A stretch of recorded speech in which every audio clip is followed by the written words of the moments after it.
Welcome to episode 107 of the Necronama.com.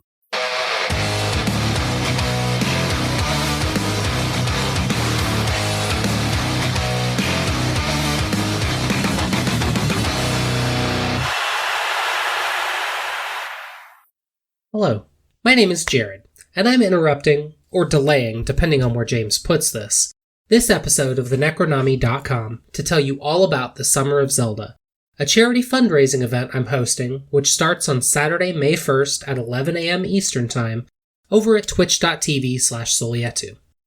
This event will feature complete playthroughs of at least two 3D Zelda games, Wind Waker HD and Twilight Princess HD, as I attempt to raise $500 for the Alzheimer's Association in support of their mission to eliminate Alzheimer's disease through the advancement of research to provide and enhance care and support for all affected, and to reduce the risk of dementia through the promotion of brain health. There are goals along the way that you can read all about at bit.ly/SOZinfo, which will add more games to the schedule and several more days or weeks to the duration of the event. You can support the event by hanging out on Twitch or by visiting bit.ly/SOZdonate. That will take you directly to my Tiltify campaign, where you can see the upcoming stream schedule and access Tiltify's secure donation portal. Thank you so much for listening. You can find all of the links I mentioned in the show notes for this episode and as the pinned tweet at Solietu on Twitter. And I now return you to your regularly scheduled social commentary. I am James Sabata, horror author, screenwriter, co-host of the podcast you're listening to right now. And if it wasn't for Ass, none of us would be here today. Ass is good. And I'm Don Guillory, author, historian, educator, co-host of this podcast. And I couldn't help the 2 hours that I was watching this film have flashbacks to myself in 1995 with the same fucking haircut as Eddie Murphy in this movie. I want to see that so bad. So we have a guest today. His hair was probably not that bad. Vincent V. Cava. I actually did have like a Jerry curl mullet in the 90s. Well, then you win this round, man. It was fine. I want to see that too. Yeah, no problem. So yeah, Vincent V. Cava here today. Vince, you want to tell everybody about yourself? And my name's Vincent Cava, and I'm here. I'm guessing because Dawn and James couldn't find anybody better. Sometimes I write scary stories, and I like spooky movies too. And I recommended this film to James, and I was surprised that he actually wanted to do it on his podcast. And now here we are. If you've ever wondered how they come up with these, what movies they're going to talk about on this award-nominated podcast, it's because some asshole on Instagram sends him a DM.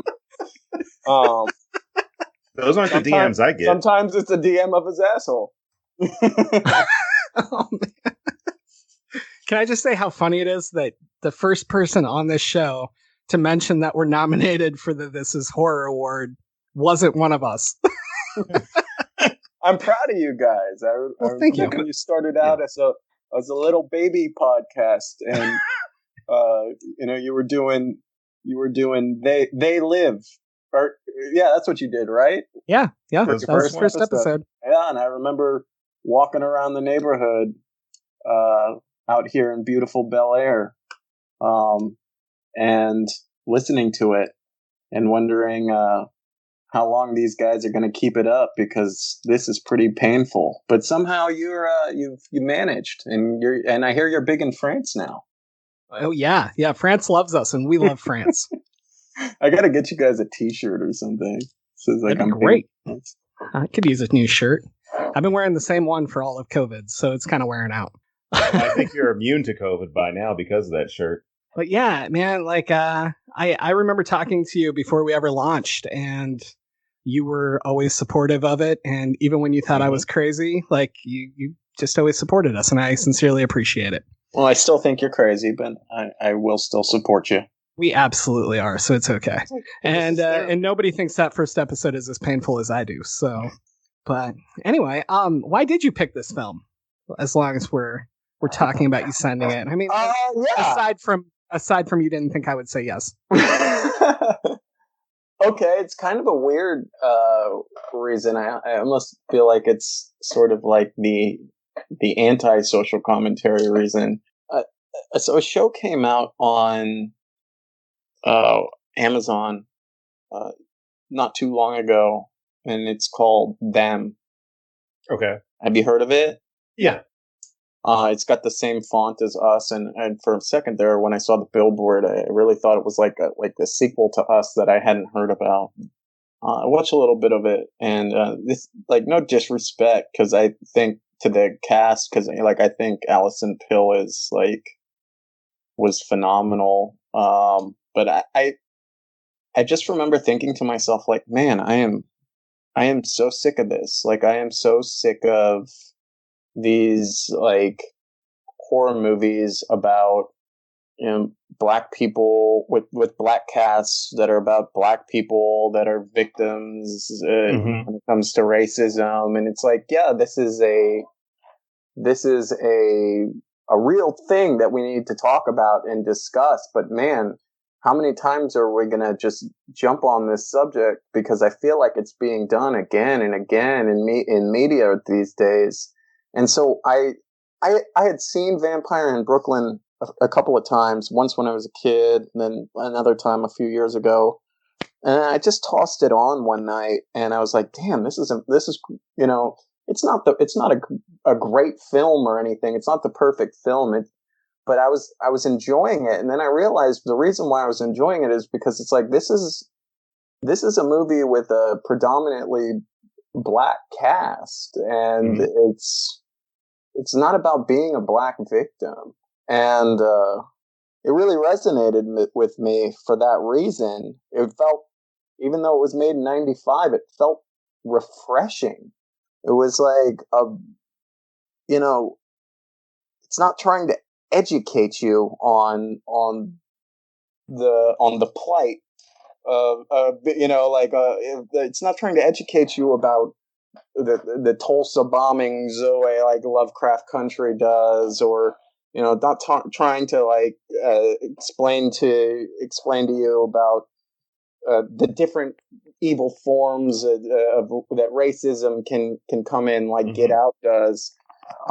It's just it does poke fun at racism at times, and I'm sure we'll get into it in the film. But it's just like a black film for black people that's fun. It's a fun horror, and so I was actually kind of jazzed when I messaged James, because it was like right after I had seen it, I think. Yeah, and it just was so nice to see like this refreshing, even though it was made in like 95, this film, it felt like almost a new concept. Like, you know, we can have black horror movies with black casts that aren't about racism. And that's why I recommended it to you. And why I think it's cool that we get a chance to talk about it, because there are other social, I mean, there's plenty to unpack in the film, since I know that's what you guys' podcast is about. And they touch on, you know, the subject of racism too in it, but it's not like a big focal point of the film, which is really just a fun vampire movie with Eddie Murphy making me question my sexuality. Man, like, no, I think seriously, he is sexy in that movie. What is going on? It's true. It's the hair.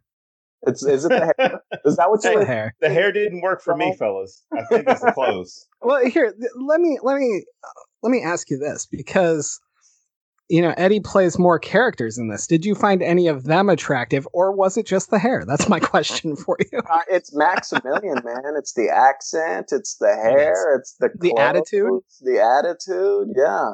Who knew he could be? He could pull off a vampire so well. The other thing is, like, a lot of people, I'm a little younger than you guys, but like a lot of people like my age and younger don't know this movie exists. Like they're completely unaware of it. I've talked about it to a few people like, hey, remember that scene in Vampire in Brooklyn? And people go, what the hell are you talking about? Like the Eddie Murphy vampire movie. Nobody's ever, like a lot of my friends have never seen this movie or heard of it. And it's Wes Craven and Eddie Murphy. It's like, I don't know why it works, but it works.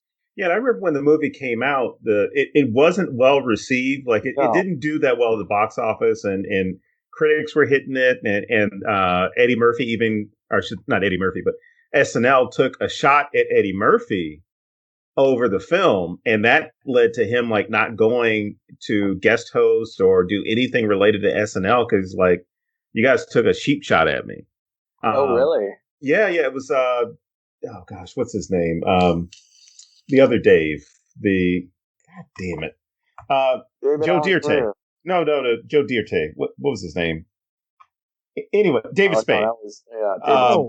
Yeah, they were doing like the Hollywood Minute or whatever his little, one of his sketches was, and he went through this whole thing where he rips on celebrities and whatever, and he was like, "Oh, look, it's a falling star," and it was Vampire in Brooklyn on the screen behind him.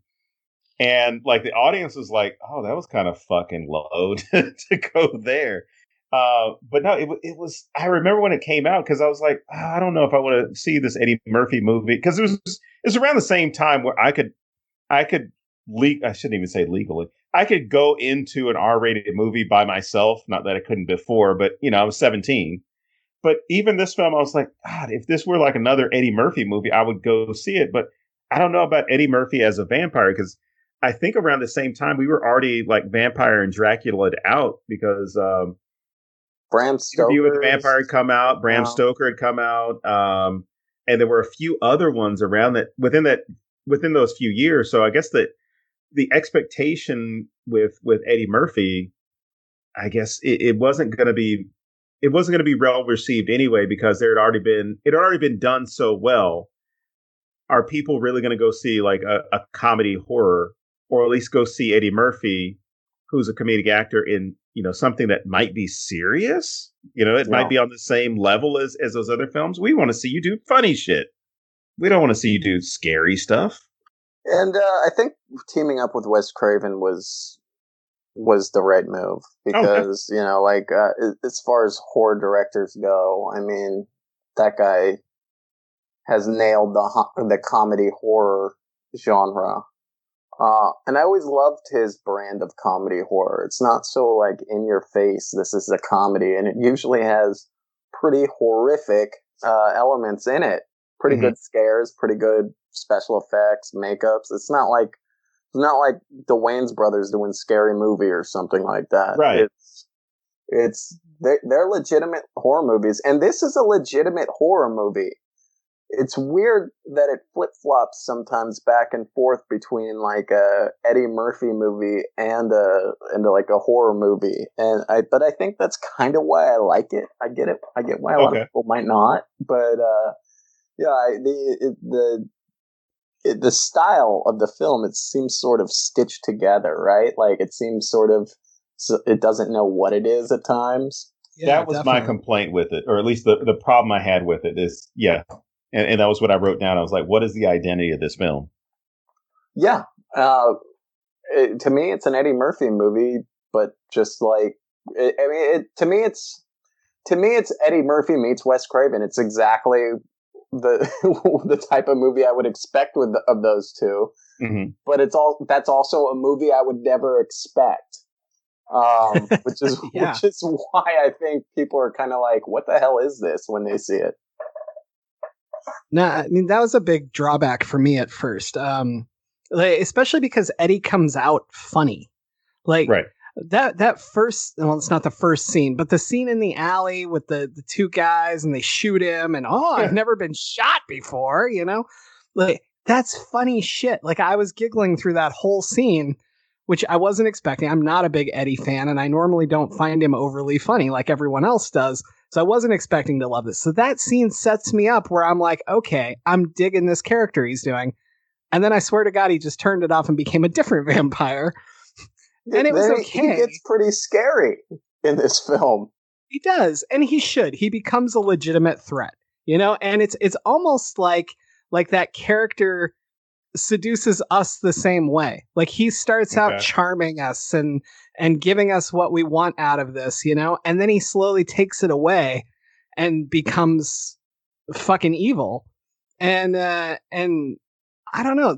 I wanted more of that hilarious first part of him, you know? Like I would have liked more of that sprinkled throughout. Well, 100%. And I think you're touching on something right there is what I like about that. That the narrative of the film, the way he starts out sort of as charming and funny and clever and and then over the course of the film turns into this horrific monster. It mirrors the sort of theme of this film, or his relationship with Rita. So you're having the same relationship with the audience that he's having the same relationship with the audience that he's having with Rita. That's also prevalent in a lot of vampire stories, which are they're about manipulation, about gaslighting you into being their familiar or their partner or their or whatever, like that. That's the crux of a lot of vampire stories. There's these sort of manipulative. They end up being these manipulative partners that take advantage of these women. And I'm glad you brought that up, because that was another thing I wrote down was manipulate. And I wrote a bunch of questions about vampires. And, why do we even like vampires? So I wrote down they're shitty characters and shitty monsters in the sense of we shouldn't like them at all. But a lot of times we're fascinated by the characters themselves. But yeah, I mean, you strike it right on the head as far as this character is especially manipulative. And you could do the same thing with Lestat. You could do the same thing with Vlad the Impaler. You could even do the same thing with the crew from What We Do in the Shadows. It's about, I guess, about that power relationship or establishing a power relationship, and then getting other people to bend to your will. And in his case, if they don't bend to your will, you make a situation in which they're going to be forced to bend to your will, even though you're not expressly forcing them, but you're going to create the circumstances like Max does in this, as far as, getting rid of the roommate and trying to, draw a line between her and her partner and, completely 100%. Isolating her to where it's kind of like, well, I'm the only person you need. He's making her feel what you need. He's trying to make her feel that like this relationship is consensual, that she wants to be with him. But in reality, he's gaslighting her, which is something that happens in real life too. Oh, most definitely. Because especially that scene where he's like, I need you to say yes. I need you to say yes. And when he starts asking her about, I can give you this, but you need to say yes.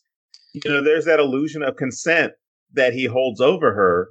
And even afterwards, after he turns her, he's like, yeah, you agreed to this. She's like, no, I didn't. I didn't agree to this. And if she says no, what happens? Right? She's cut off. She has nobody left. And that happens constantly in domestic violence relationships. One of the biggest red flags is that they get rid of everybody in your life. Because if you have no one else to run to and no one else to give you input and whatever else, you're way the fuck easier to control. And Max is just a great example of this. I mean, I kind of wish I had seen this sooner in life, because I worked in those kind of situations, and I would have liked to have a concrete example of what it looked like without it being the real thing, or the normal everyday thing that you would encounter. I think that this would have been a good way to look at it and fictionalize it enough to be able to talk about it better. 100%. And it's again, it's something that happens it happens a lot in horror films. From I always wondered what is the deal with the whole sexy vampire thing? Why people are so drawn to the concept of these sexy vampires when it's like these guys are like sneaking into your bedroom at night and biting you and turning you into a vampire so you could be with them. I find Vampire in Brooklyn does a really good job of showing that dark side of of the common lore with vampires is how they often manipulate women into being with them. Yeah, I kind of wonder as you're. Go ahead. Oh, no, I was going to say, even that scene with the roommate with Nikki, she wants to get with Justice, and because Justice rebuffs her advances, Max is waiting there for her, and he uses her to get into the apartment, which, they never really discuss, the rules with vampires about, oh, they can't come into your home unless you're invited. But because she, I guess, gets attracted to him. She invites him. Yeah, she brings him into the house, and he gives her something really, really good, to the point where he can now manipulate his engagement with her to get in the head of Rita to make her think, oh, Justice, my own partner, is fucking my roommate, and how dare he cross that line? I kind of had feelings for him, but you know what? Fuck him now. I don't give a shit. And then of course he kills the roommate. Max kills the roommate and gets rid of her, but makes it seem like, oh well, I need to move off on my own. Goodbye. Enjoy your life. See you, Rita. She's better off without Justice, in my opinion. Can we talk about how much that guy sucks? Yeah, well, that was G-Money. Come on. I want to hit one thing that you said earlier before we get too far from it. You were asking about why there's this attraction to the sexy vampire. And there's part of me that always goes back to who wrote it. And I kind of feel like that might be the reason here. Like, I don't see a lot of, I mean, there's some, but it's also because of the lore now where women write this. But I see a lot more of the original text being men writing this.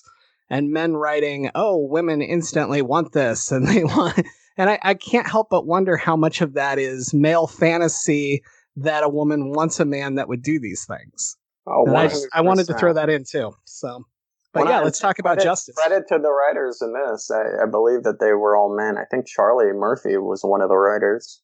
Yeah, and nice. The late great. He was definitely great. And very underrated. But no, if you even look at Twilight, so much of that got brought into the lore of vampires and vampirism and all that stuff, to where that character is a shitty, abusive, gaslighting boyfriend and I guess husband. I didn't watch or read the book. He's a pedophile. Yeah, he's that like too. 100 years old. What's he doing hanging out in high schools? Absolutely. Oh, Edward is they play on the same thing. Edward is the worst. Yeah. He's in the fucked up thing. Oh, he needs some help, and by the help of like a steak. But no, it's bad because even when you throw in that type, those books or those films, he looks like he needs a steak. He's anemic. But what's really bad is like any of the young girls, and I'm talking about young girls, like the ones that Edward would be chasing after. You start to show a poor representation of what a relationship should look like, which is the same thing that Max has going for him. It's, I'm going to treat you a certain way to where you feel as though you can't live without me, as opposed to a healthy relationship where we do have communication, sharing, all that stuff that's going on, as opposed to, well, none of this would be possible if it weren't for me. In fact, you know what? You're going to be alone if you don't have me. 100%. I also don't quite maybe I missed something in the film. I don't quite understand why he needs Rita. If Rita is half vampire, that means you can reproduce with a human and have a vampire offspring. So what does he need, Rita? I'm not sure if there. I think he was just alone. Yeah. The only thing is that it was him. I mean, Max, and of course Rita's father. But we talked about how the tribes themselves separated. Some went to the Carpathian Mountains, and some went, in these other places, which I think is a really cool way to approach vampire stories, to where it takes them out of Europe, or it stops making them a Eurocentric, and you start to draw in Asian vampires, African. You have Latino vampires. You have all these ways that it could have spread. It could have reached in different cultures. Somebody even pointed out what would have been a really cool story. I mean, What We Do in the Shadows kind of touched on this, but they made it obviously a lot more comedic. Vampires through different parts of history, like during World War II. What if there were vampires that were, I don't know, part of the resistance efforts, or that were actually part of the Nazi regime? All these ways that it could have possibly worked. But Max didn't need her, which again, you brought up, and it doesn't make sense, other than the fact that, I mean, he doesn't need her for survival. He needs her because he's alone. And that's the only thing that I could get from it is. Yeah, I mean, you do kind of feel bad for him, right? He's alone. He's the last vampire, is what they say. He does tell Julius at one point he has the ability to turn him into a vampire. Right. And we do get that at the end. I'm not sure how much Max was bullshitting him, if he needed to die first or whatever. But Rita is half vamp. Like it's just so. It was just that he wants a vampire wife, right? So as somebody who's already a vampire, he's not like just down to turn somebody who's like ready and willing. I'm sure a suave dude like that could go out and find somebody. Nikki would have done it instantly. Nikki would have done it. Oh, most definitely. Like, do you want the left side of the neck or the right side of the neck? Which one do you want? Do you want the femoral artery? I know I'm jumping around here, but while I'm on Nikki, can I just say how much it bothers me that he crucified Nikki? Because he's scared of crosses the entire fucking time. And I was like, what the fuck? Like, I know it's not Jesus up there, but like, I don't know. That just maybe have the ghoul do it. Oh, that'd be fun. I'd kind of like that better. Seems like something. Yeah, I can see Kadeem Hardison's character doing that. See, this is why you don't want me writing it, though, because I would have had him standing there looking up this crucifixion and gone, nailed it, so. Wow, that's good. But yeah, I don't know. There was something about it that rubbed me wrong, and I just had to comment on it since we were talking about Nikki already.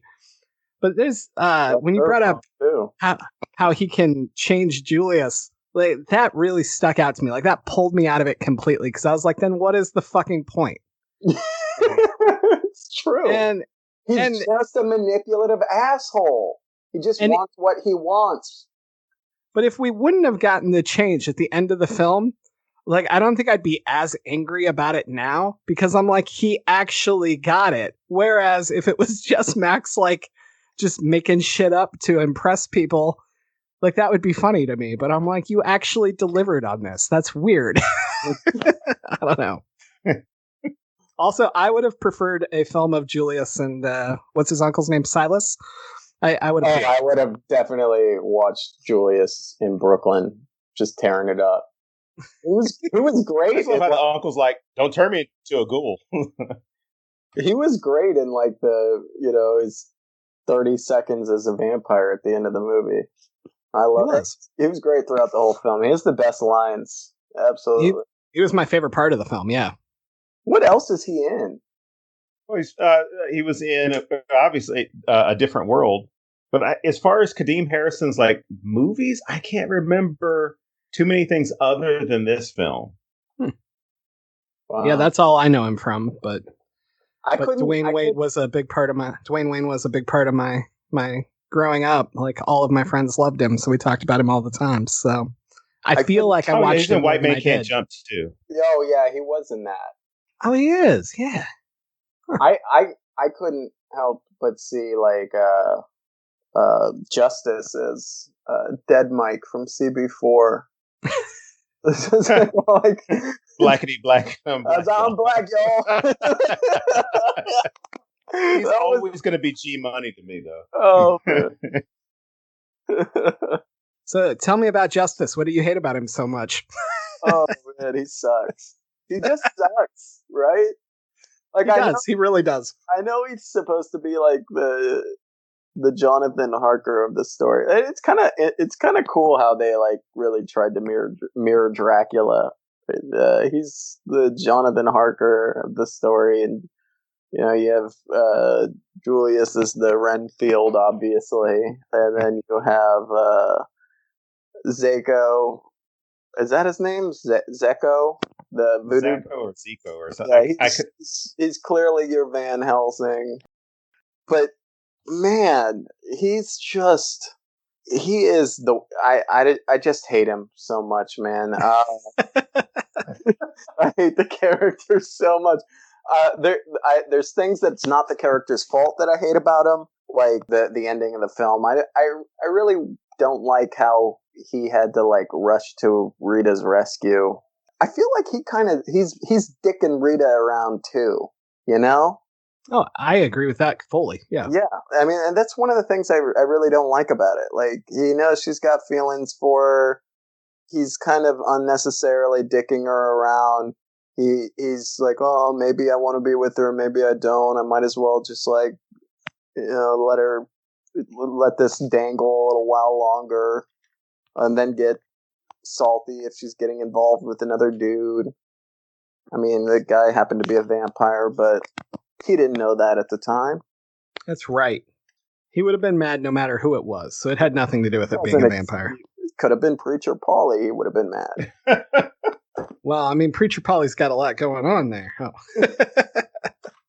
Speaking of that character, Preacher Paulie, I love how, well, not only that Eddie Murphy is able to play that character, but the way that he's able to have Maximilian understand enough about American preachers to where he can bullshit his way through a sermon. I mean, just how quick thinking the character is. I mean, that's a great comedic moment in the film. And so, James, when you're talking about it, felt like it was an Eddie Murphy movie and it was a Wes Craven movie, and it kind of bounced back and forth.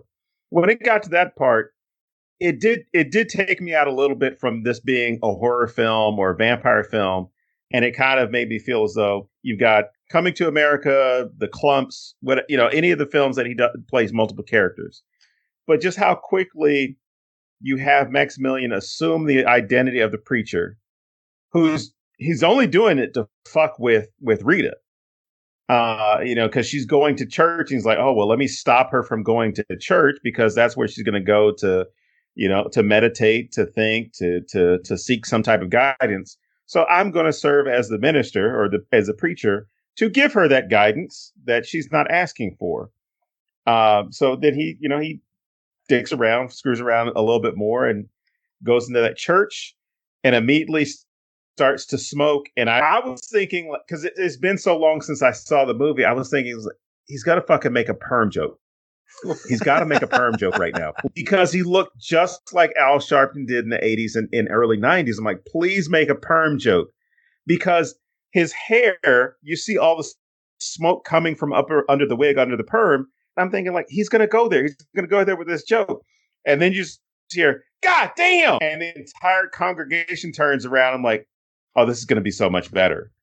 This is going to be so much better, because it then turns into, God damn anyone who doesn't believe in the Lord. Which, what a nice save. Yeah, it becomes one of those ways that you can get away with it because, he needs to at this point, because he's playing with his own survival. Or I'm sorry, he's depending on Rita for his own survival, I guess, survival from loneliness. So, he has to devise a plan to at least get her attention, as someone that she trusts, and has fun with it. I mean, has that whole, evil is good spiel. Yeah, and everybody trusts Preacher Paulie, even when he is saying the most batshit insane things. That evil is good sermon I think it's hilarious. It's hilarious because of the way he's he's saying this like these clearly terrible things, outing people left and right in the audience, and he still has them like $2 whore. Ass is good. If it wasn't for ass, we wouldn't be here today. Get yourself some evil ass. But he's got them hooked, you know. It's sort of like I love the way he's taking the piss out of how a religion in America, how we don't think critically a lot. We listen to what our preacher tells us, and I feel like that's what he was really going for there. Mm-hmm. He could have been saying literally anything. And he was saying some pretty heinous stuff, and then people are going with it because he's Preacher Pauly. I love this scene, but at the same time, it felt like a lot of SNL to me in that some skits go on like 20 minutes too long, and I feel like if this was tightened down, if this was just a tighter speech that like really hit what he was doing, I feel like this movie would get more hype from that. Because it would be one of those scenes that we share instead of like it's just too long. You know what I mean? Does that make sense? I do think it's the most criticized thing from that film, just because how much it disrupts the sort of ambiance and atmosphere of the film. Yeah, how it goes from horror to like straight up the clumps, and like in a blink of an eye. And then just sort of goes on and on and on. Just keeps going. You're right. In all fairness, that's how a lot of preachers tend to go anyway. They go longer than they should. You know, that's a valid point. I'll give you that. So maybe it was method acting. James, have you been to a black church, my friend? Like while it was going on or on my own? No, I'm just kidding. I'm going to go with no. I'm going to go with no. Yeah, I'm going to tell you from personal experience of going to them, like on my mother's side of the family. Holy shit. Like 3 hours, dude. And it's the same thing that said, and what's great is even at the beginning, I mean, yeah, he could have shortened that part of it. Could have condensed a little bit more, because when he starts off, he says, Jesus this, God this. Oh, it's the same stuff every week. I'm just going to tell you the same stuff I always tell you. And that's a great commentary on, on American religion. I don't want to pick on anything else, but on American Christianity. It's virtually the same stories every week, right? Yeah. But even if it is the same stories, do you have to have the same stories for 3 hours or 2 hours? And can you still get the point across without telling those stories or telling the stories in the same fashion as you do? But I would go to a church if somebody said, "Hey, get yourself a piece of evil ass," or "Ass is good." 100. I'd find Jesus. You guys say that now, but when they start calling out the shit that even I just know about both of you, like not even the deep stuff. I mean, you're both going to feel like this was a bad idea at that point. I'm not going anywhere near this motherfucker. I'm not talking about that stuff. I'm just talking about you have a sermon or a service or whatever, and the person says like regular stuff as opposed to, I don't know. I mean, just making stuff more relatable and making it interesting. Mm-hmm. As opposed to, I'm going to read from this passage of the book, go for this long, then I'm going to have somebody else read another thing. Well, those are always the best preachers, right? The ones that aren't just reading from the book. The ones that are able to make it relatable, make it interesting.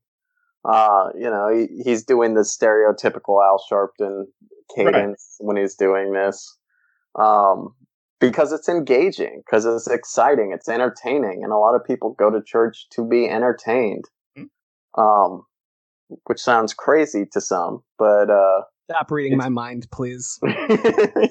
But it's true, and like he's just turning it up to 11 in that scene. He's not just being an entertaining preacher, but he's saying some pretty anti-Christian shit. while he's doing it. The thing that I love about it, though, is just how he has everybody in the palm of his hand. Even Rita, who's so completely, who apparently has this, knows who Preacher Paulie is, has a relationship with Preacher Paulie, and can't tell it's Max. Right. That's a fine point you make. Yeah, it's not like this is the first time she's there. Yeah, what does that say about Rita? I mean, what does that say about any of them, right? Like, they instantly give up everything they supposedly believe to follow this just because the person they believe changed what he says. Like, I can't believe that Preacher Polly has ever said anything near this with the way that they react instantly. And yet, they instantly follow. Well, I mean, who are they? Not to say that there's anything wrong with them, but who are they to question the minister? And this also gets into things like groupthink. But if you're in that atmosphere, you might feel as though you're the one who's wrong for thinking that there's something wrong with him. So even if you're not cheering, you're not opposing what's going to be said. And so it's great that it's outside in the open. So, people a little bit more relaxed as opposed to being on the pews inside the church. They're a little bit more relaxed. He's at a much higher position. The choir is going along with what he's saying. There's some of the church mothers that are praising him and thanking him for saying what he's saying, even if they might be a little shocked. But the whole idea, especially with the whole, Calvin, Brother Calvin, he, the other day he was down there with a $2 hoe. And do you know what he says, what Calvin says when he says that? Did you catch that? It was like it was just one time, or I forget what he goes, I didn't know it was $2.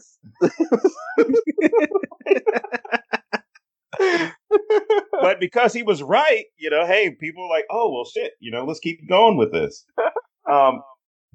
But to go back a little bit further in the film, in this, I guess this gets into kind of the character of who Max is. And it was one of those things that drew me into the film, or drew me more into the film now at a different age than being younger, was this line when the Italian mob guys, the criminals, whatever, they shoot him. They're holding Julius at gunpoint, and Max just appears in the alley and he says, "Oh, I'm interested because I'm a connoisseur of death." I thought that was such a great line to at least give us an idea of possibly the shit that this guy's gone through. He gets shot, then he says, "Oh, I've been hanged, I've been stabbed, I've never been shot." But it makes you, or at least for me, it makes me want to learn more about all the stuff he's been exposed to and all the stuff he's seen. Yeah, he's clearly been through a lot. It also makes you wonder what happened with Rita's father and Max. And I don't remember if they say, or if it's just implied, that Zako, that they all had that run-in in the Caribbean. I wish I knew the story. And I love that they keep it kind of mysterious and ambiguous. I wish I knew more about Rita's father and how he was able to seduce her mother and why her mother commits suicide. It opens up a lot of questions. Did she do it because she was sad? That he was dead? Or did she do it because she was terrified that or she was like damaged, fractured, damaged, that she had been taken advantage of? One of the cool things about the movie is Max's backstory, and then here he is showing up years later to go find Rita, because for some reason it has to be Rita. Yeah, that's weird. I wish there was more reason for that. He's got some great. But you're right, Don. He's got some great one-liners. Like, I think one of my favorites is like right after that Italian mob scene. He's chased down Julius, and he's like, "Oh no, Julius is like, you don't need to bite me. I'll go down to KFC and get you a 2-piece." And yeah, Max just spits this chunk of flesh out. He goes, "I already had Italian." I just love that shit. See, and that's the great part of the humor for the film, right? So, you had Wes Craven doing the Nightmare on Elm Street films, which had a great mix of horror and humor. And it was, I mean, the lines that Freddy delivered in those films were great. I mean, you can look at him now and say like, oh, it's very corny or whatever, right? But for the 80s, for a villain to start cracking jokes, before he's going to kill you, I mean, it was fun. Yeah, you can call it corny all you want, but those movies still are beloved. Yeah. That's Wes Craven's brand. Is he does a lot of horror comedy stuff. He does a lot of silly stuff, and I really do like his style of comedy, because it isn't so in your face. It's just quick and clever one-liners, and then sometimes something completely outrageous happens, like Johnny Depp getting swallowed by a bed. But or then did Wes Craven have anything to do with Dream Warriors, because that whole movie was outrageous. But yeah, I think his style of, if there was going to be one horror director from that era to team up with Eddie, it would be him. Mm-hmm. And sometimes I have trouble watching this film figuring out what's Eddie and what's Wes, whose comedy is coming through. Sometimes it's obvious. Right. Sometimes not so much. Yeah, I feel like that Italian line, I already had that to me screamed Wes Craven. Yeah, absolutely. Whereas obviously the preacher scene and the Guido scene were Eddie Murphy. Yeah, I mean, that's Eddie, clearly. Yeah, and not in a negative way. It's just there's a certain feel to it. So even some of Kadeem Hardison's lines, which it's great when what's his face? Justice, when Justice is trying to catch up with Rita before Rita goes on her date with Max, and he makes that comment. He's like, yeah, I was just going to see if you want to get pizza, and Julius gets back in the car. He's like, "There ain't no fucking pizza places around here, motherfucker." Yeah. And at that moment, you're like, that's an Eddie line, but I could see it as Wes Craven as well, because it was so quick, it was timely, and it was one of those things where it broke up the tension of that scene where this guy that I'm going to say, I guess all three of us weren't really feeling Justice in this film because you weren't rooting for him. No, I don't think. Fuck that dude. Anybody's rooting for Justice. He sucks. And it's nothing against. I mean, he's a good actor. I mean, he's a good character actor, but this character is just kind of like, ugh. Yeah, no, it's not Alan Payne's fault. It's not his fault. It's the character sucks. Yeah. But I think I'm not. I want to give the writers the benefit of the doubt, right? Like, because Jonathan Harker kind of sucks too in Dracula, and maybe that's what they were going for. You're not wrong. Idea. You're not wrong at all. I like that. I think that's the best write-off for somebody sucking I've ever heard. That's fantastic. Hey, we all love that book, right? We like the movie. Yeah. Oh man, Justice was just. I feel like the movie would have been so much better if Rita just learned how to be on her own and not really depend on either guy to kind of come in and whisk her off her feet and make her feel like she's okay again. Because the movie starts off, she feels sort of lost. She just lost her mother. She's feeling kind of alone. Things at work are tough. People are like talking behind her back. With all the because her mom was committed. That she must be crazy too. Yeah. I to me, my fan fiction is that she would have just maybe Justice comes in, she he doesn't do shit, she saves the day, and then she tells him like, hey, I think we should just be partners. I'm not really interested in all that anymore. I don't need you. Yeah, because even then, it would feel like a forced romance, you know? And I think that's probably one of the reasons why we don't like Justice, because he's being forced on us. Well, absolutely, yeah. Now, I don't like his character also because there's no way this was intentional. Like, we didn't talk toxic masculinity back then and stuff, but I feel like he's a really good example of the other side as well. Like, there's the gaslighting side, but there's also this, like, I call it self-gaslighting. The I'm a nice guy. The Okay. like, why aren't you going for me? Why are you going for him? I'm a nice guy and I do this and I have a job and I have all this. And again, there's no way that was intentional because we didn't really look at it that way in what was this, 95? It seems like he likes being chased, but doesn't want to give her. He just wants to be chased. And then the second that she's interested in somebody else, he goes on the total offensive. He's like now taking the investigation very seriously. He's running into fucking vampire's lair with a stake and a voodoo doctor.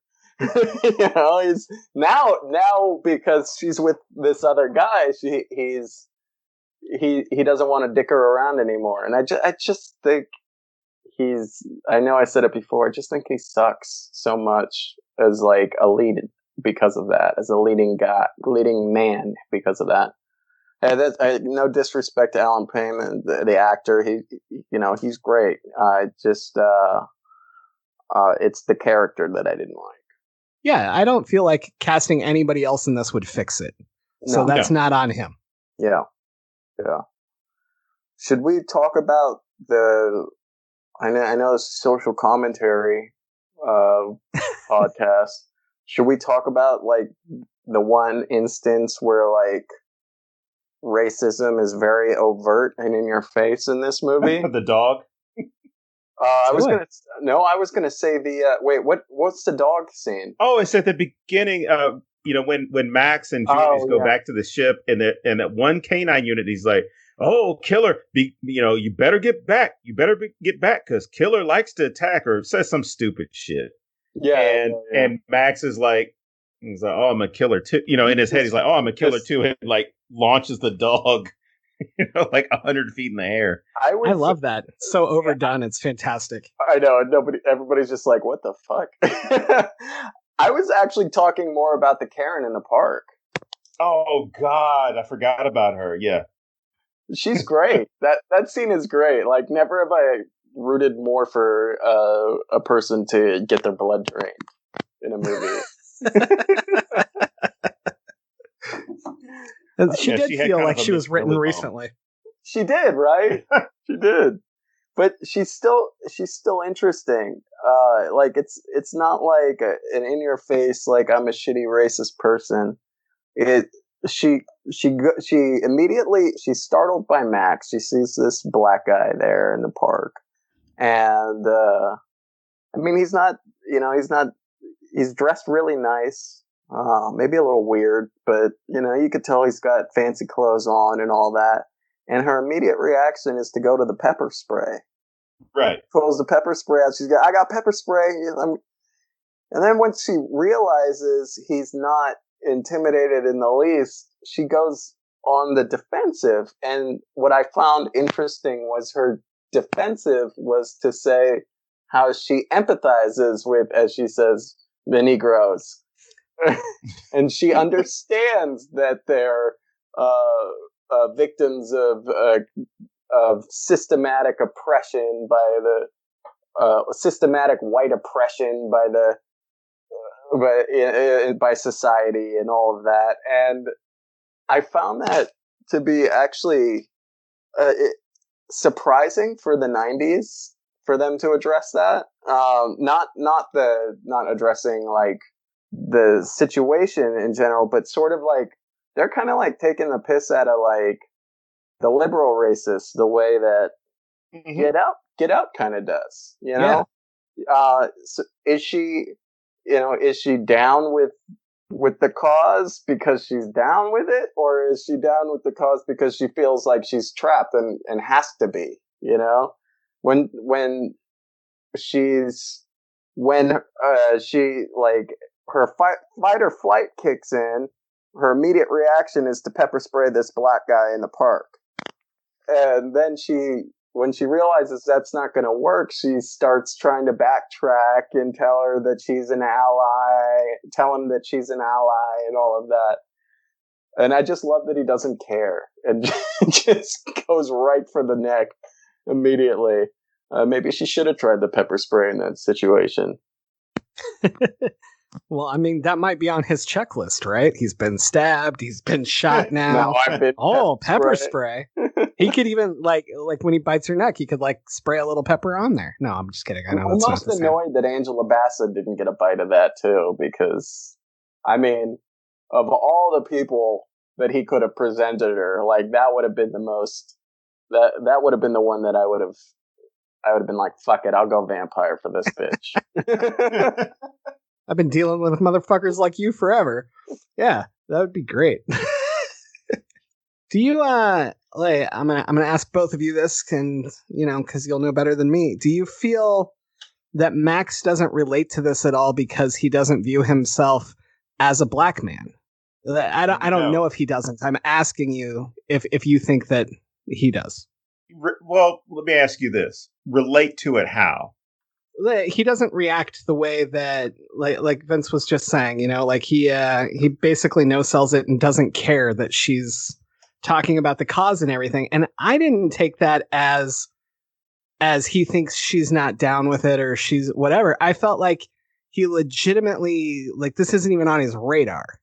And I don't know if that's just how I was reading it or if you guys felt that way or what, like, because he's not living in everyday America as a black man. You know what I'm saying? He's not living in everyday America as a black man, but he's obviously demonstrated an understanding of black culture and of American culture, and he's been able to pretend to be different people convincingly somehow, like Polly and Guido. So whether or not it's not, I don't think that he doesn't understand what she's talking about, but I do think that Max has a sort of elitist attitude about himself. Mm-hmm. He doesn't consider himself a black man. He considers himself a vampire. Yeah. Well, and that's kind of what I was going for. It wasn't so much that I thought he didn't understand it, so much as it just doesn't apply to him from his point of view. He sees her like as food. He sees her as beneath him, like she sees African Americans. That's actually a good segue to something I want to talk about, which is the apartment. The English major in me came flying through here. The apartment is presented one way on the outside, and then it's completely different on the inside because of what he did with it. And I thought that was a really interesting symbolism for judging something for the outside, whether it's being black or being a rundown neighborhood or whatever else, and then flipping that. And I don't know, it was just symbolism that really hit me hard of what you're judging looking at something. And I looked at it this coming way. To America, right?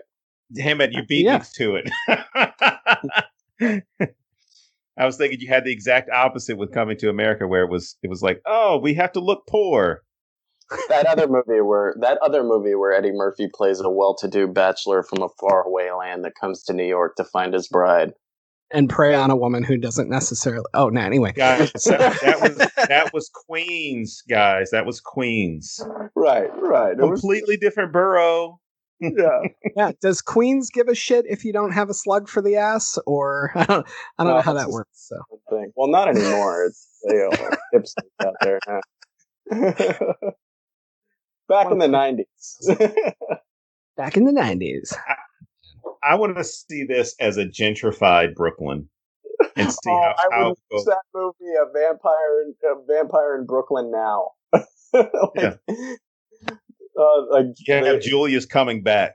The apartment. What the fuck happened to Brooklyn? The apartment is gone. It's replaced by a Whole Foods or Starbucks or something. It's like, how am I supposed to find people to bite on the neck when everybody's all hopped up on caffeine? And the one vampire is like only into like really organic eaters. Like if you eat organic, then he likes your blood more. You know, doesn't have as much sugar and.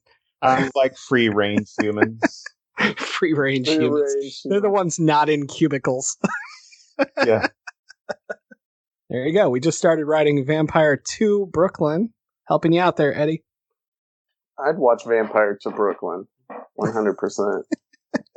I watched Coming to America too. What was the title? Was it really titled Coming to? Just Coming to America. Yeah, with a 2. Yeah. With a 2, yeah. So I saw Coming to America. Wow. God, that movie sucks. Did you guys see it? Yeah, it was a fun movie, but it wasn't a good movie. You know, it was fun for nostalgia, if anything else. And I kind of just, after I watched the film, I completely wrote it off as having nothing to do with the first film. Yeah, I mean, if you look at it, like, it has nothing to do with the first film, I guess. But there's some really weird shit, like what the fuck? Like, Leslie Jones raped Eddie Murphy in that movie? In the first movie, apparently? Yeah, and Rufy raped him. And everybody's totally cool with this? Yep.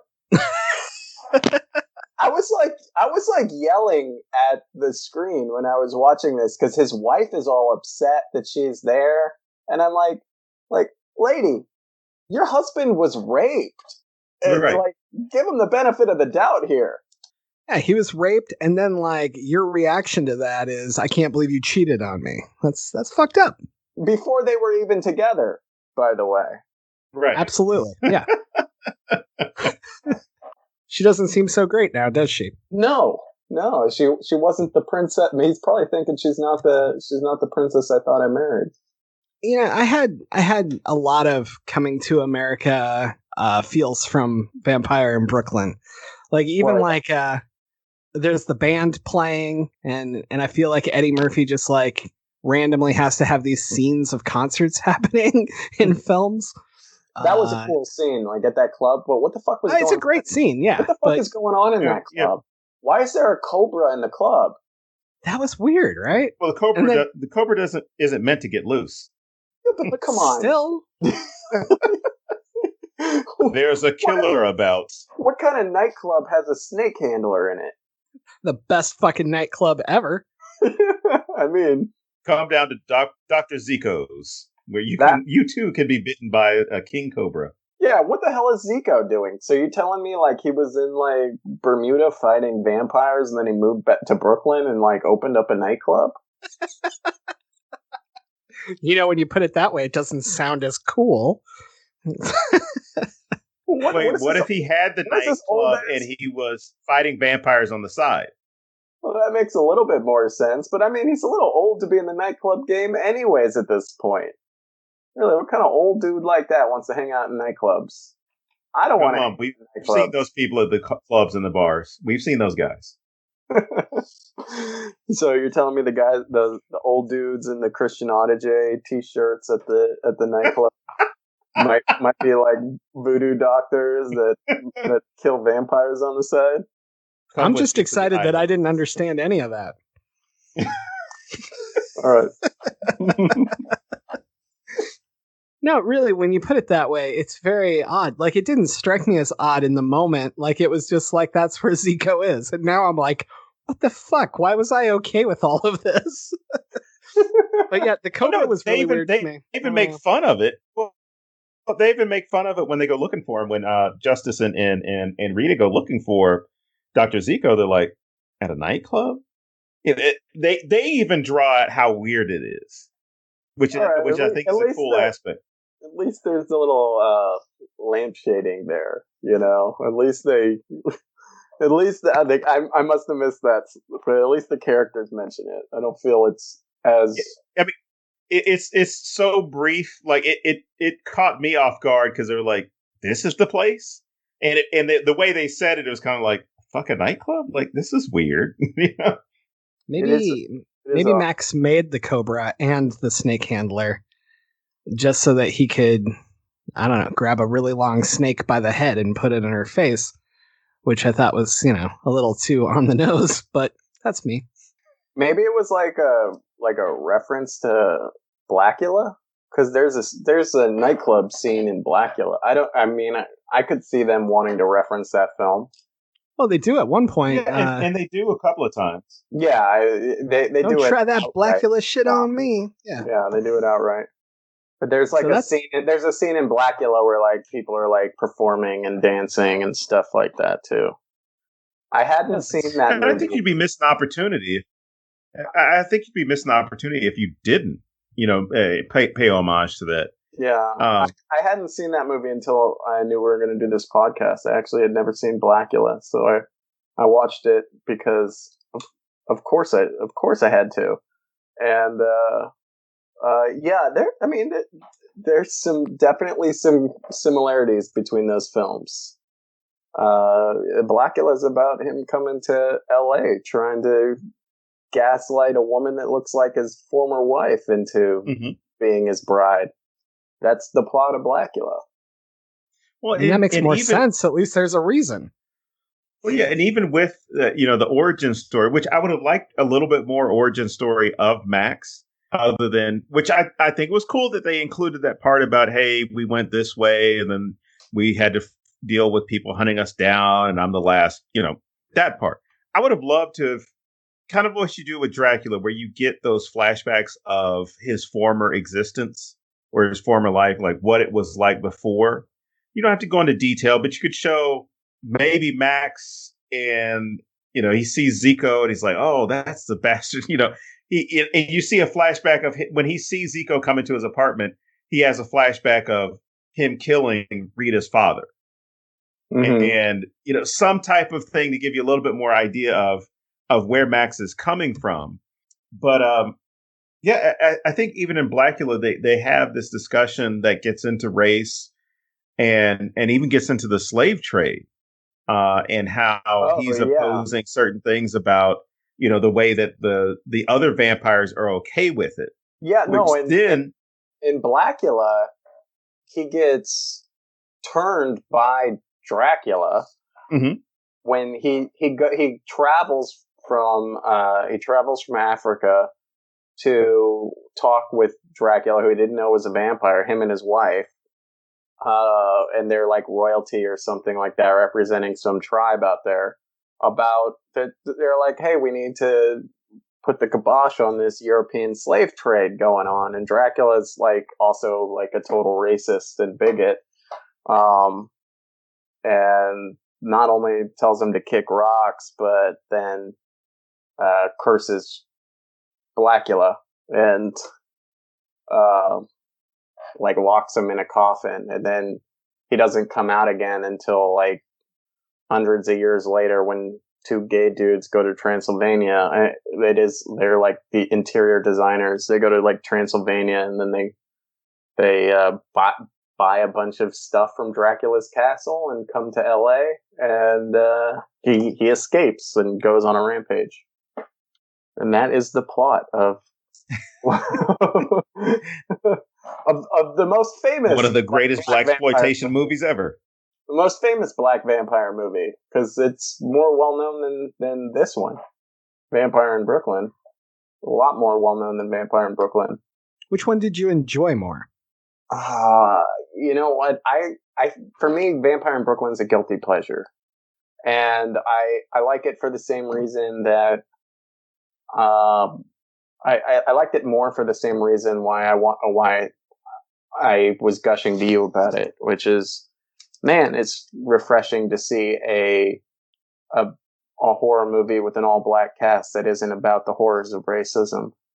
To me, that was the main reason why I felt good watching it. It's like, this isn't like a niche thing. Like, this isn't like some niche movie. They're not or trying to talk about how, this issue that's clearly a big problem, but every time I want a horror movie I get a horror movie with an all black cast, like, this is what I get. So it's telling a completely different story just with black characters, and I like that. Whereas, I guess Blackula had a lot more of the racism undertones in the plot and the way he was turned, the reason he was turned. There's a lot more with the dialogue. Whereas in Vampire in Brooklyn, I just thought it was kind of a refreshing film. It's like, this is a movie with a black cast, and enjoy it. But it shows that you can make those movies without trivializing experience by using it as part of the story. Exactly. And if you do have something, you can have it as a minor thing, or you can have it as a joke. It's where where the cop says, "You people better back up," or the lady in the park with the whole Negro line, where it's a joke as opposed to, this is something that's going to define your character, that's going to determine the course of this story, and we're going to have to come back to it. It's going to be some struggle you have to deal with. Which, and this is nothing against Lovecraft Country, because I liked it. And considering the time, you had to face those issues. 100%. But yeah, at a certain point, you're kind of like, okay, we don't need to have a show in, not saying that it doesn't happen, but a show in 2015 or a movie with black characters in 2015 where race has to be the central thing. Unless that's what the story was about. Like, we covered The Hate U Give, where the central theme of the film is police brutality and fear and youth and all these things, and what this one girl is dealing with. If you then turn that story into, oh, my best friend got shot by the police and now the police are covering it up. Okay, I'm going to go and have a fun high school experience. Then, you're full of shit at that point. You're making a horrible story. Yeah, and of course, these movies should exist. Of course, right. We should discuss these films. I just love that the fact that there's a film that the main crux of the main themes behind it isn't about racism, and it has an all black cast. I just love that. Oh, and I'm with you on that, because it wasn't until the lady makes the Negro comment at the end where I realized, holy shit, this has not been a major part of this film at all. If anything, it's been I don't even want to classify it as a love story. Oh yeah, it's a completely. That whole scene could have been cut, and it would have changed the film at all. Yeah, not at all. I'm glad it's in it, but but that's kind of what you were saying. It's not like what's tied to the characters. This isn't what this film is about. This theme discusses other things, manipulating partners into relationships, gaslighting people. For instance, we talked about religion, church, and people relying too much on the word of their preacher. And there's other social issues that people can talk about that you can talk about with an all black cast that don't delve into racism. And that's kind of why I found this film so refreshing when I watched it. Especially, I think it hit me more this time than the last time I watched it, because I was an adult. Well, I was like in my early 20s the last time I watched it. I think the reason why I found it so refreshing is because we're in this era of wokeness, which is not a bad thing, and I'm glad these movies are coming out. But also sometimes it's like, damn, can I just have like a good black vampire movie that's like not about any of that shit? Like, I just want to watch a black vampire movie.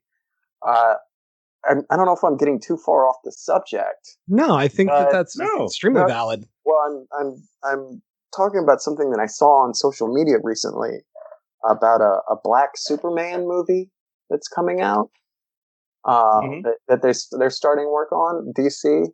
And I'm like, James has heard me rant before. It's like, what about Static Shock? Like, I want to me, it's like black characters in comic book movies, or in not the movie so much, but black characters in the comics so often feel token or forced. You know, even let's talk about the most popular black superhero, Black Panther. Like, it even has the name Black in his fucking name. And then when I was a kid, I grew up with this superhero that was named Static Shock, and DC owns this character and doesn't do anything with him. And he's like a teenage superhero. White kids loved him, black kids loved him, and what does DC do? Let's do a Black Lightning TV show. This old character that nobody gives a fuck about. So I'm always like, I love that comics like to get are getting more woke too, but I'm always like, why are you giving me a Asian Hulk, which they did, or a female Thor, which they did, or why are you giving me a black Superman now? Like, why don't you write more compelling black characters that are original, like Static, for example, and actually do something with them? I got some good news for you, Vince. What? Static Shock is coming. Yeah, what are you talking about? It's in the planning stages to make a Static Shock film. Yeah, I mean, they've even picked the person. Oh, they have the actor? Yep. And I'm always going to butcher his name, but it's the kid from Stranger Things. Oh, okay. So you got some good news. I'm excited. But no, you bring up a good point, which is some things we can definitely, because you can definitely keep them in, I don't want to say the genre, but in that field, right? So superhero films, horror villains, things like that, right? So a vampire is a very generic villain or generic monster, right? If we say Dracula and like all of a sudden, oh, we're gonna turn, Vlad the Impaler into, he was in sub-Saharan Africa. We're gonna change him. That's good. That pisses me off. Yeah, that would be horrible. That pisses me off. But having Blackula, having Blade, having Maximilian, and I know there are a couple other ones that are out there. Queen of the Damned, I forgot what her name was, but having those vampires out there, you actually get to democratize that area. So now you get to see, okay, well, vampires aren't just a white, American or white European story. It's something that's everywhere, because when you go and look at a lot of these cultures, a lot of cultures globally, many of those stories are there. As far as, the people who would, suck the blood out of people, and might not call them vampires, but they might call them, the blood drainers or blood suckers, or some name that is associated with their culture, right? Same thing with like mermaids, and you have the goddess, the African Yoruba goddess Yemaya, who is a mermaid, and this is something that's been around for, probably over a millennia as far as this being, right? But if you were to make a movie where, we're going to have the Little Mermaid, and it's going to be played by Haley Bailey. I'm going to mess up her name. Didn't they cast African? Oh, yeah, she's been cast to play in it, and the thing is, it's a fictional character. It works. I'd like to see it. I want to see how it works out.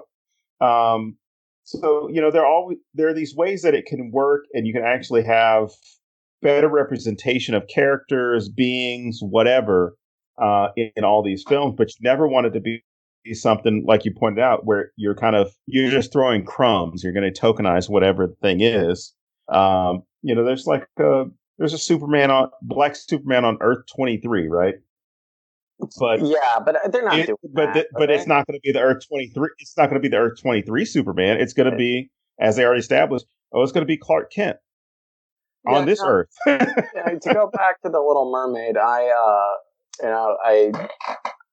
it was originally a Hans Christian Andersen story. I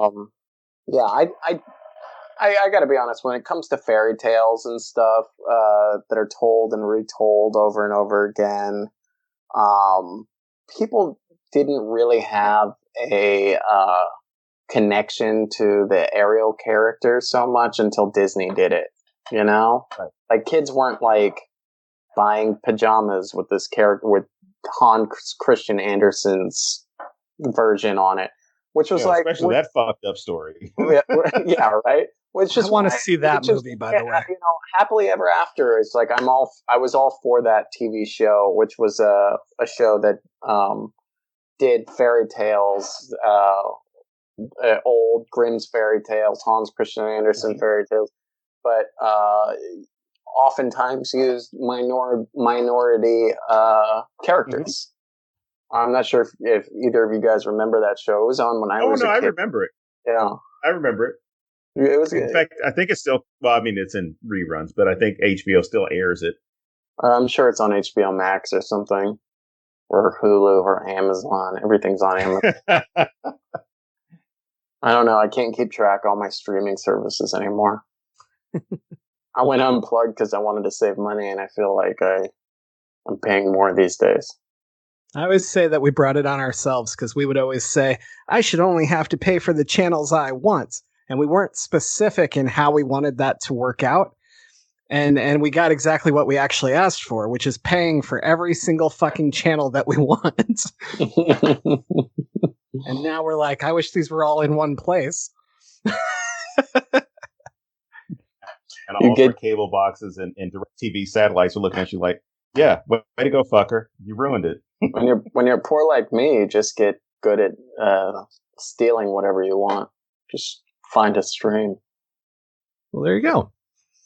Maybe I shouldn't say that. Cut that out. I don't want the FBI to come. Do they actually care about that? We'll see. No, they're still rounding up people from January 6th, so. They're kind of busy. So I want to take this in a different direction. So Vincent, I know you are a big reader. I know you've read most of the classics, and I have to assume you've read Dracula. And Dracula was heard of it. Excellent. Then this question's not going to go well. All right. So Dracula is very based in xenophobia. And I kind of, when I was listening to you talking about how this film is not about racism and not about these things, it kind of made my literary head go, whoa, that's crazy when the original is so much about that fear of the other coming in. And I just kind of wanted to know, do you have any take on that? Or yeah, it's kind of the opposite, right? So like Dracula, you're right. It's about the scary foreigner coming to and making people like him, right? Mm-hmm. Like making that not like him, like give him likes, like turning people into something that he is. And like our friends and family who look like the people that we know suddenly have these other ideas and these other things they're doing. But yeah, continue. Well, there's a little bit of that in there's a lot of that in Coming to America. Vampire in Brooklyn. That's going on. You know, he's the foreigner, but and he comes to New York, and he's suave, but like Justice just doesn't trust him, right? And Rita doesn't trust him for a while until the end, and then she goes back to not trusting him. So, you know, I would actually, you know, at first I was like, nah, it's the opposite. But actually what I would say is that, they mirror that pretty well. He presents himself as a suave, wealthy man who's, you know, wants to come and make people's lives better. Well, with Dracula, it wasn't, you know, he was going to make investments, invest in the community, blah, blah, blah. But, with Max, you know, he's specifically there to, you know, he convinced Rita that he's going to make her life better. He's going to whisk her off her feet, and he's still throwing his money around. I can't remember John Witherspoon's character, or what his name is, but he's also one of my favorite characters in that movie.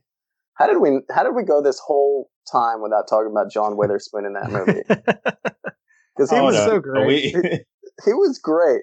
But yeah, he's tossing his money around, and he's a big shot. He's cool at the club and stuff. So I know that's not what they were going for. I think they were just sort of trying to mirror Dracula.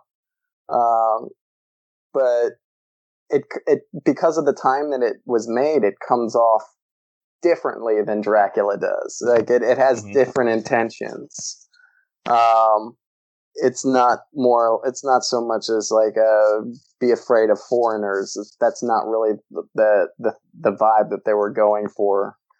But yeah, I think, and I certainly don't think they're trying to say like all foreigners are really like, blood-sucking demonic monsters. so there's definitely it definitely mirrors the plot of the characters. Max and Dracula definitely mirror each other in that respect. I mean, just listening to you, like it even changed my mind, because I started in the same place as you, that it's the opposite of that. And I thought that was fascinating, but it's really just more, it's there and not as pronounced. I mean, it was the 90s, right? It was like, let's be honest, it was, a lot more woke in 95 than it was in 1897.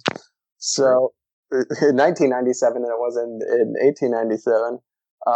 So it, people weren't as mistrusting and fearful of foreigners, especially in New York City. Yeah, they'd met Yakov Smirnoff, and they were fascinated by foreigners, so it was fine. Now I want to talk about his uncle, though, because the thing I love about his uncle the most, out of everything he does, it's that his uncle isn't shocked that like his hand falls off or shit like that. Like he's so just okay with this. Yeah, and I thought that was such a great character trait. Yeah, he's just like, you don't even have two hands. It was just so... You're lucky it's not a stick shift, son. Yeah, but that is like the epitome of the New York stereotype in my mind. Like, I've seen so much stuff that nothing weird that you present will ever faze me. And I just thought it was so locked down in this character. It was just fantastic to me. But what do you guys love about him? Well, I was going to say that to follow up before that, there are these great videos or whatever that you can find on social media that's the spot the person who's not a New Yorker, and it'll just be some random person who yells out in the street, right? And people just keep going about their day, and then there's one person or a couple of people that turn and look at the person who's yelling, and you immediately go, that person's not the New Yorker, because all the other New Yorkers don't give a shit. Like you could see someone shitting in a box, or any somebody shooting up heroin, and any number of things taking place that would seem out of place anywhere else, but there it's kind of like, it's fucking New York, dude. That's the type of shit that happens. But no, as far as John Witherspoon, I loved him in this, and my favorite part is not necessarily not the blood-letting part. My favorite part is when he does his full John Witherspoon, lets his full persona come through when Justice comes looking for Rita, and he's like, "Oh, you too late. That Max boy, he was blowing her back out. He was fucking her good. He was going bang, bang, bang, bang, bang. Yeah, she walked out bow-legged." And the whole time I'm thinking, like, that's every, like, I don't even want to say cool uncle. That's that every inappropriate uncle that we've all had who says shit to you he's not supposed to be saying, but he's older and he doesn't give a shit anymore. And he's just kind of like, oh, I don't care if you liked her. Hey, she was getting it good last night. Yeah, he's also just like a total opportunist too. It's kind of what I love about him. Like, He does. You're right. He doesn't give a shit. Like his nephew, and he comes outside, sees his nephew and some weirdo dragging a casket up the stairs. The weirdo tosses him a bag of gold. God loves you. God loves me. Good night. Yeah, everything about him just fits that so much. Like, I don't know. Even like normally it would feel really out of place to me that they have this job at the docks at the beginning. And Witherspoon makes me completely believe that this character would do that as well, on top of everything else he's already doing, because it's a pretty easy, laid-back job. You're sitting around watching TV, so why not make some money from it, right? Yeah. And normally I'd be like, that's weird. Why is he that and the landlord? And in this, I'm like, nope, makes perfect sense. I'm good with it. I also don't think he gives too much of a shit about Julius either. Like, if he's his nephew or whatever, but like he doesn't seem to care that he's rotting. That's a very valid point you make. So I want to say he's like not a good character. He's not a bad character. He's just sort of neutral. All right. So this is the part of the show where we usually do movies you would recommend if people liked this film. So, Vincent, would you like to go first since you're the guest? Yeah, I'll go with a movie that's not a vampire movie, but is another Wes Craven movie that I feel like is underappreciated. I don't know. Did you guys do this one on your podcast? The People Under the Stairs? We have not, but I actually was going to do it for the very first episode before we settled on They Live. So that's kind of funny how this came around. Well, there you go. Yeah. Just a brilliant, underappreciated Wes Craven film that I feel like a lot of people, like, it's weird. We go to these cons, horror cons. I meet people that like are horror movie buffs and they've never seen this movie, and it weirds me out. But it's funny because it's like a funny movie, but it's funny without really cracking jokes, which I think is great about it. It's just so outrageous. Maybe I haven't seen it since I was young. So. Maybe I have a sick sense of humor. Maybe that's my problem. Well, I mean, that's definitely true, but no, I think you're really onto something. There is something really great about comedy that's not cracking jokes, like just making you either feel uncomfortable or just really realize how weird different situations are. So I think that totally works. Plus that movie just hits some really deep shit. So I did write like a 4,000 word story about a person blowing ass in a bathroom once, a gas station bathroom. One of my favorite stories. It's not really not a funny story. I don't know why I think it's funny. It's hilarious. I will push this to the podcast listeners right now. That story's fucking hilarious. It's a Shaggy Dog joke. Okay. So sorry to waste your time if you're going to go out and find it. I mean, for me, it's the description. Like, the description is so over the top that's what makes it funny. It's like... That's kind of what I liked about The People Under the Stairs. It's just so over the top and fucked up that it's like, you can't help but laugh at it. Mm-hmm. And I think that's Wes Craven's humor, to be honest. Mm-hmm. Yeah. I would definitely agree with that. All right, Don, what do you got? Okay. Let's see. Because just because this movie fits in the horror comedy and I guess a black cast, I picked Bones with Snoop Dogg. Oh. No Bones lovers? Okay. No, yeah. Bones is great. Let's see, The Lost Boys, obviously because the vampires themselves. Candyman I had thrown in here. And yeah, I mean, you can throw any other vampire movie. Interview with Vampire, From Dusk Till Dawn, Bright Night. We already talked about Dracula, but I guess another horror comedy I would throw in is Monster Squad. Oh, nice. Oh, wow. Murphy, I throw in Haunted Mansion as well. Oh, man. And something I did not think about until I was looking at, all the horror vampire movies that are out there. Once Bitten with Jim Carrey. I love Once Bitten. I swear to God, I don't know how many times I watched that movie as a kid. But I just love that it gets bit on the inner thigh. Yeah. The dance scene. Let's see, Bordello of Blood, Dark Shadows, Buffy the Vampire Slayer.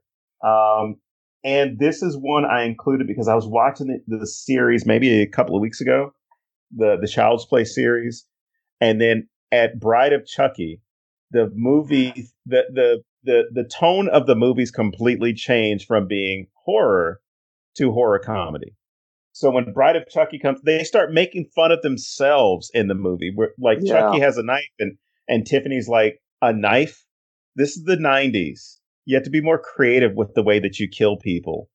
And then there are all these jokes that they start having throughout the film, like, oh, the two dolls are having sex. She's like, wait, do you have a rubber?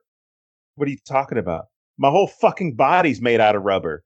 And just the way that even the jokes that are made in that film don't pull you out of the movie because everything is so over the top anyway. You're kind of like, no, fuck it. We got moving, talking, live dolls. So it makes they should be cracking jokes that, take away from the horror element, but don't pull you out of the horror film. Can I recommend another horror movie? No, you had your chance. No, I'm just kidding. Go ahead.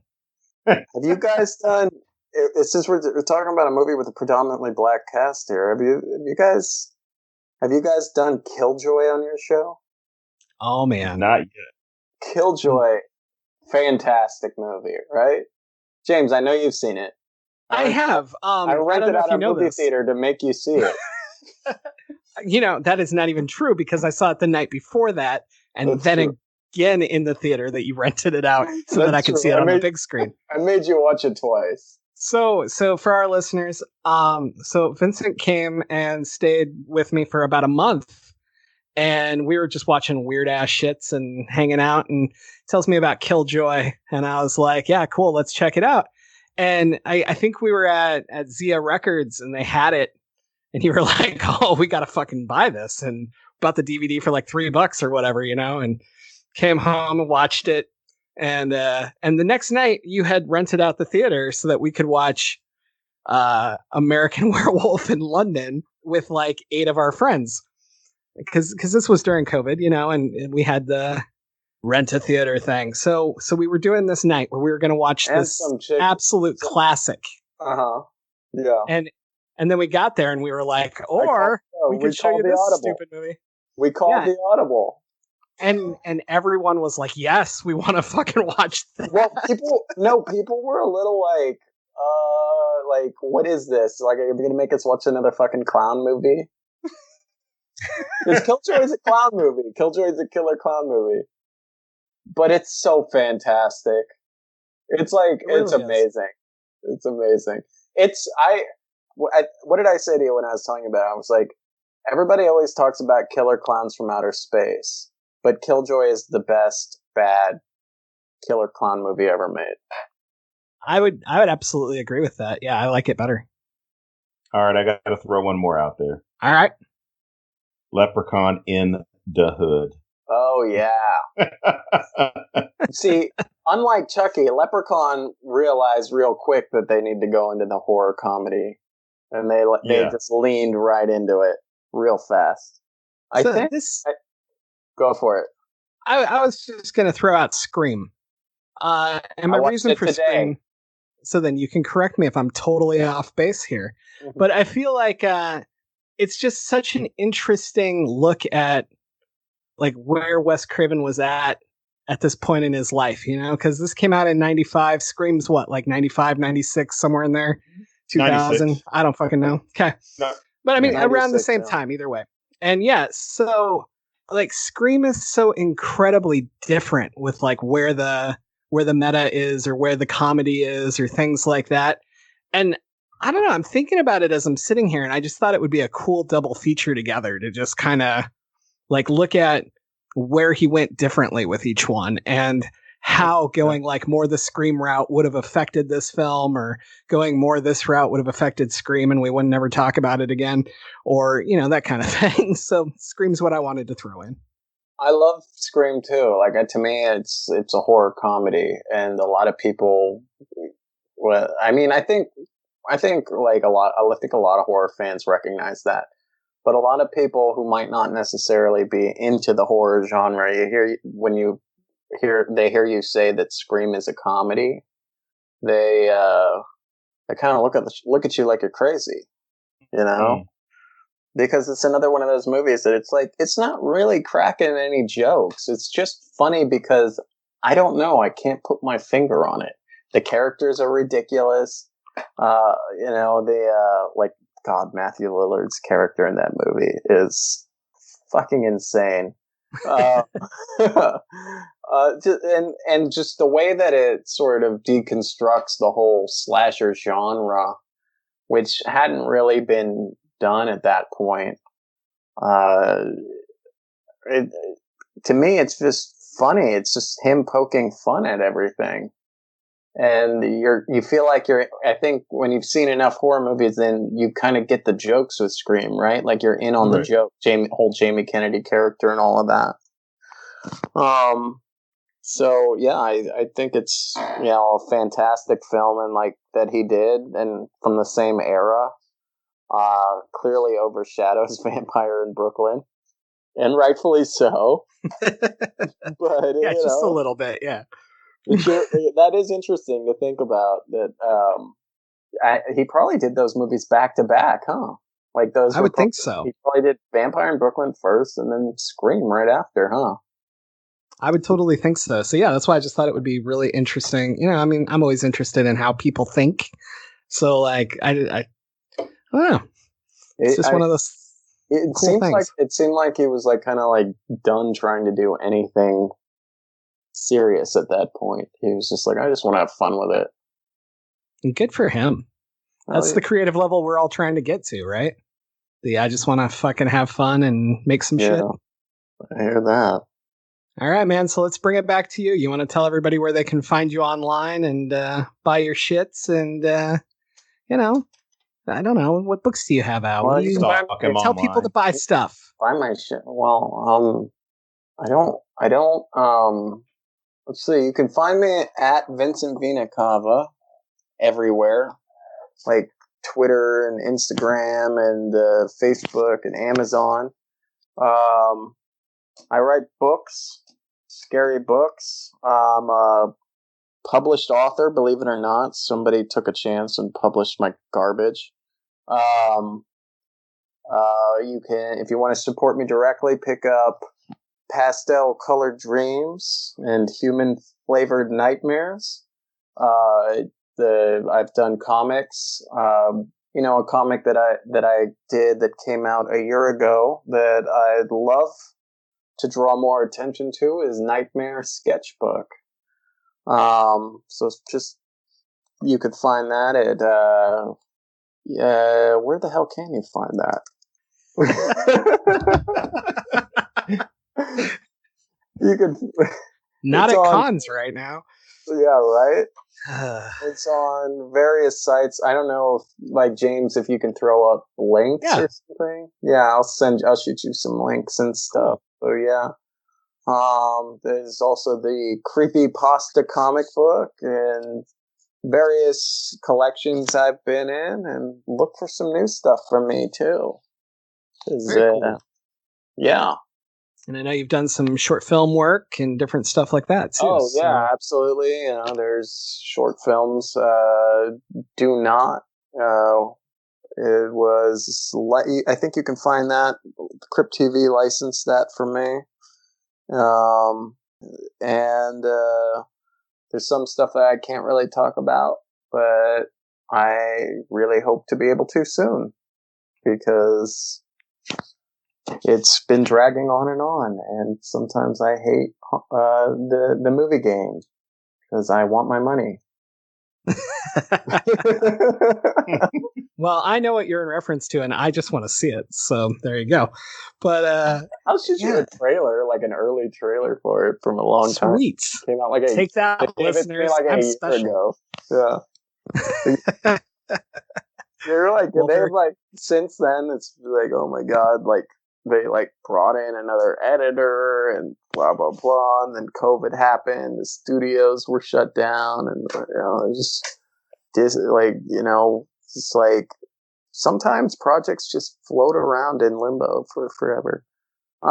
Maybe I should stop talking before I have an existential crisis. Yeah.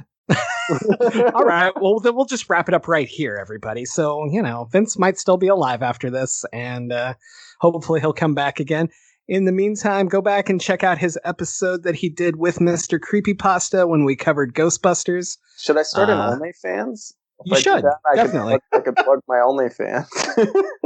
You should definitely do that. If nothing else, I'm not even going to go there. Never mind. James, I'll shoot you some pictures, and you can I'll give you a sneak peek. That's okay, obviously. This is really crashed and burned here at the end. No. So we'll wrap it up there. As always, I am James Sabato. And I am Don Guillory. And we will see you next week here at thenecronama.com.